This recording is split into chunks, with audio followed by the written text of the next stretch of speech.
Welcome to The Explainer.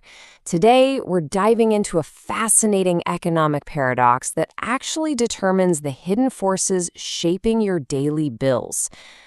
Most of us turn on the tap without a second thought, right? But the price you pay for that water, it's rooted in literally centuries of economic debate. So, we're going to explore how abstract theories of value directly impact your life, your wallet, and honestly, the planet's most precious resource. Let's kick things off with a classic question posed by the famous 18th century economist Adam Smith.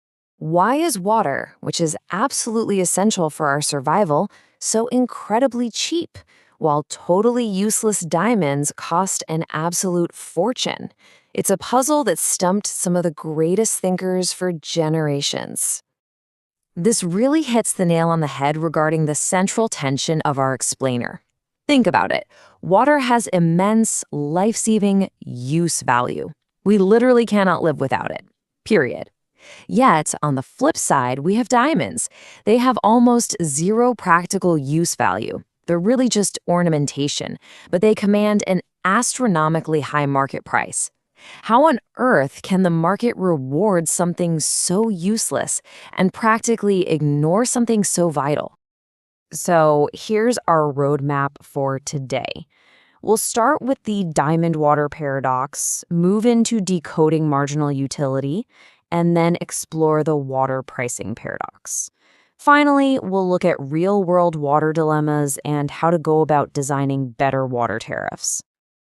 Section 1, the diamond water paradox. Let's take a quick look at how early economists wrestled with this massive discrepancy in value. Listen to this brilliant quote from the 19th century thinker Richard Whately. "It is not that pearls fetch a high price because men have dived for them, but on the contrary, men dive for them because they fetch a high price." That just flips our intuition completely upside down. At the time, economists thought the value of a good came from the hard labor required to get it, like the physical effort of diving for pearls. But Whately argued the exact opposite. The value doesn't come from the sweat and labor of diving. It comes from the desirability of the pearl itself. People put in the effort because the end product is subjectively desired. Now, this concept actually took centuries to formalize. It started way back in 1738 with Daniel Bernoulli looking at risk. Then it built momentum with William Forster Lloyd in 1833, and it finally culminated rapidly in the 1870s with what we call the marginal revolution.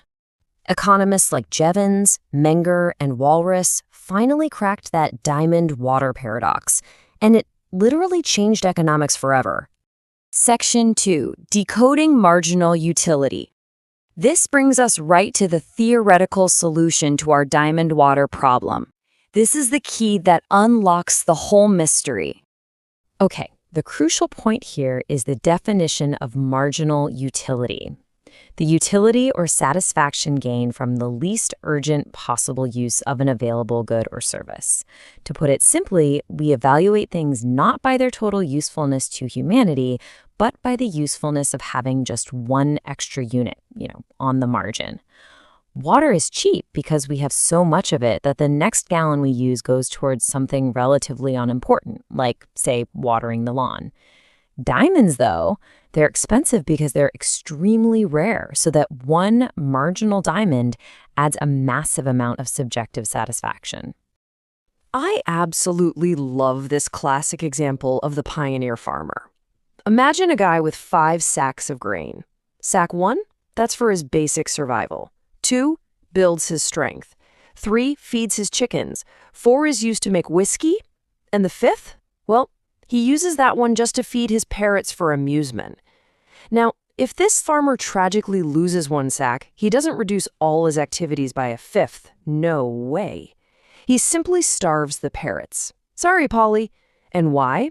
Because the least important use, the marginal use, is always what gets sacrificed first. And this illustrates exactly how value works for us today. For high-value uses, like drinking water, we only pay a low, flat price. This creates a massive gray area called consumer surplus, which is really just the difference between what we'd be willing to pay to survive and the incredibly cheap price we actually pay. But as we move toward lower value uses, like washing our cars, the marginal value drops significantly until it just meets the market price. Section 3. The water pricing paradox. Now we're going to take that abstract theory and apply it directly to the modern dilemma of municipal water pricing. Welcome to the modern water pricing paradox. Water's price almost never equals its value and rarely covers its costs. If you think about your own water bill, the regulated price you pay almost certainly fails to match the incredibly high economic value of the water. But even wilder, the price you pay rarely covers the true economic cost required to supply it to your home. So we're left with a product that is highly valued, heavily consumed, but fundamentally underpriced. So why does this happen? Well, the price stays artificially low because we consistently ignore external costs. When we build dams or extract from rivers, we cause ecosystem damage. That's a huge cost, but you won't see it on your bill. Plus, public funds usually subsidize the massive capital costs of those dams and pipes. Add in strict regulatory restrictions and the fact that constituents lobby politicians to keep prices artificially low, what economists call rent-seeking behavior, and you end up with a system operating at a chronic deficit. Historically, evaluating this kind of cost and value sparked a massive economic debate. On one side, we have the classical labor theory of value, which was championed by Marxists. This argues that value is derived objectively from the labor time required to produce a good. On the other side, we have the subjective utility theory developed by the marginalists, who argue that value comes from the consumer's utility on the margin. Now, we aren't endorsing either viewpoint here, but we're just highlighting how these two distinct lenses offer radically different ways of looking at exactly how a resource like water should be valued by society. Section 4. Real-world water dilemmas. Let's look at what happens in the real world when these pricing systems actually fail. These pricing paradoxes create tangible and honestly often unexpected real-world impacts. Take Phnom Penh in Cambodia. In 1997, they actually raised water prices. You'd instinctively think this would hurt the poor, right? But it actually generated the revenue needed to rapidly expand safe pipe access, which allowed people to escape super exploitative private water vendors. Conversely, look at Vietnam. They attempted to make irrigation water completely free in 2008. The result? It accidentally incentivized massive waste, aquifer depletion, and because the utility had no revenue coming in, the infrastructure literally degraded and fell apart. The crucial point to remember here is that even when the monetary price is exactly zero, the economic cost can still be devastatingly high. In rural Kenya, the financial price of water from a stream might be zero, but women pay an incredibly high and sobering economic cost in the sheer hours of lost labor spent carrying it. Meanwhile, in Australia, even with their highly developed water markets, they still struggle to accurately price in the external environmental costs of extracting water from their river systems. The truth is, free or cheap water always comes with a hidden bill. Section 5. Designing better water tariffs. This brings us right to the policy toolkit regulators use to actually fix the paradox. To fix this mess, regulators typically design what's called a two-part tariff. First, you have a flat, fixed charge. This ensures the utility has stable revenue to recover those massive infrastructure costs, no matter what season it is or how much it rains.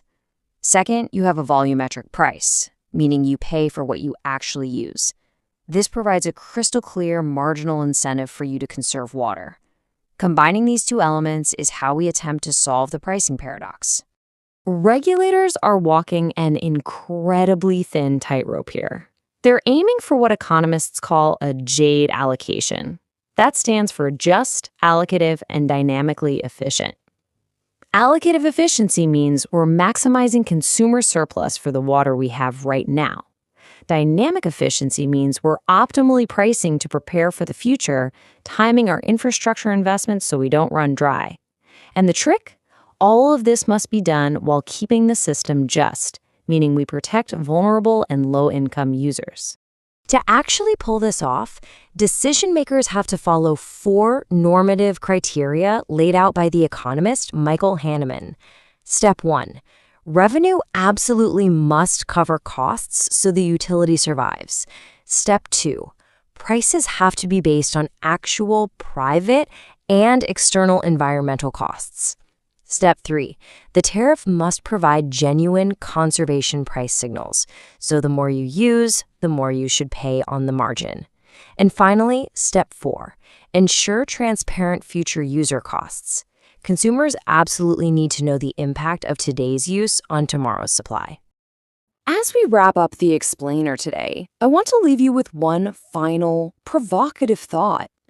The next time you open your utility bill, take a hard look at the number at the bottom. Think about the pioneer farmer, the diamond water paradox, and the massive hidden infrastructure beneath your feet.